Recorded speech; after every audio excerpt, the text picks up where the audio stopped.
केंद्र की नरेंद्र मोदी सरकार ने नई पेंशन स्कीम को मंजूरी दे दी है। ये स्कीम अगले साल 1 अप्रैल से लागू होगी और इसका फायदा केंद्र सरकार के करीब 23 लाख कर्मचारियों को होगा। इस पेंशन स्कीम को नाम दिया गया है यूनिफाइड पेंशन स्कीम। केंद्रीय सूचना प्रसारण मंत्री अश्विनी वैष्णव ने कैबिनेट की बैठक के बाद इसकी जानकारी दी। कम से कम 25 साल तक नौकरी करने वाले कर्मचारी को यूपीएस स्कीम का लाभ मिलेगा। अगर किसी कर्मचारी ने न्यूनतम 25 साल तक काम किया तो रिटायरमेंट से पहले के आखिरी 12 महीने के औसत वेतन की कम से कम 50% रकम पेंशन के रूप में मिलेगी। 10 साल सर्विस करने वाले को 10,000 रुपये की पेंशन मिलेगी। अगर किसी कर्मचारी की सेवा काल के दौरान मौत हो जाती है तो उनकी पत्नी को 60% पेंशन दी जाएगी। कांग्रेस नेता राहुल गांधी ने कहा है कि नीतियां देश की आबादी के हिसाब से बनाई जाएं तभी लोगों का भला हो सकता है। यूपी के प्रयागराज में आयोजित संविधान सम्मान सम्मेलन में राहुल गांधी ने कहा कि आरक्षण में 50% की सीमा खत्म होगी। अगर कोई सोचे कि जाति जनगणना को रोका जा सकता है या 50% बैरियर को रोका जा सकता है, मैं आपको बता रहा हूं वो सपने देख रहा है। ये होगा ही होगा, इसको रोका नहीं जा सकता है। ना जाति जनगणना रोकेगा, ना सोशो इकोनॉमिक सर्वे रोकेगा, ना इंस्टीट्यूशनल सर्वे रोकेगा, ना 50% का बैरियर रहेगा। ये तीन सारे के सारे उड़ेंगे, क्योंकि हिंदुस्तान की जनता ने ये मन बना लिया है। ऑर्डर आ गया है, जनता से ऑर्डर आ गया है। राहुल गांधी ने कहा कि पीएम को इसे लागू कर देना चाहिए, नहीं तो दूसरे पीएम लागू करेंगे। बीजेपी शासित राज्यों में कथित अपराधियों के खिलाफ आम हो चुके बुलडोजर एक्शन को कांग्रेस नेता प्रियंका गांधी वाड्रा ने गलत बताया है।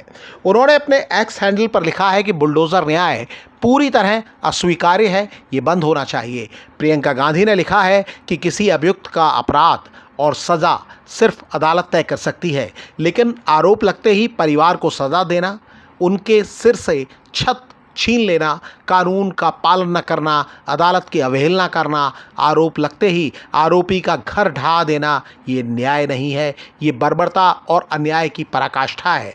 प्रियंका गांधी ने लिखा है कि जो राजधर्म नहीं निभा सकता वो न तो समाज का कल्याण कर सकता है न ही देश का। बीते दिनों मध्य प्रदेश के छतरपुर ज़िले में थाने पर पथराव के बाद शहजाद अली की हवेली को ध्वस्त कर दिया गया था। शहजाद कांग्रेस नेता बताए जाते हैं। अमेरिका के अगले राष्ट्रपति बनने की दौड़ में शामिल रॉबर्ट एफ कैनेडी मैदान से हट गए हैं। वो निर्दलीय उम्मीदवार थे। कैनेडी ने रिपब्लिकन पार्टी के उम्मीदवार और पूर्व राष्ट्रपति डोनाल्ड ट्रंप को समर्थन देने का ऐलान किया है। कैनेडी ने कहा कि वो चुनाव मैदान में बने रहकर डेमोक्रेटिक उम्मीदवार कमला हैरिस की मदद नहीं करना चाहते हैं। अमेरिका में 5 नवंबर को राष्ट्रपति चुनाव होना है। चुनाव में ट्रंप और कमला हैरिस के बीच कड़ा मुकाबला होने के आसार हैं। मौजूदा राष्ट्रपति जो बाइडेन के चुनाव मैदान से हटने के बाद कमला हैरिस डेमोक्रेटिक पार्टी की उम्मीदवार बनी हैं और उनके आने से मुकाबला बहुत कड़ा हो गया है।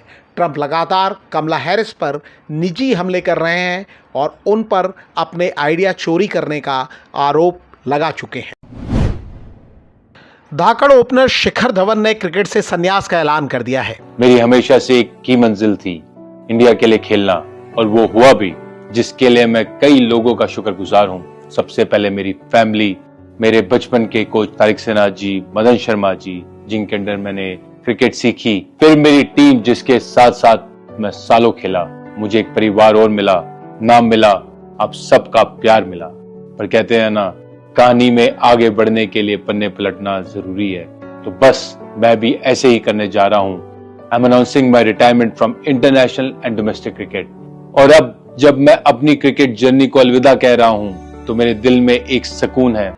धवन ने भारत के लिए 34 टेस्ट, 167 वनडे और 68 T20 मैच खेले। उन्होंने वनडे में 17 और टेस्ट में 7 शतक बनाए। सचिन तेंदुलकर समेत कई दिग्गजों ने शानदार करियर के लिए उन्हें बधाई दी है।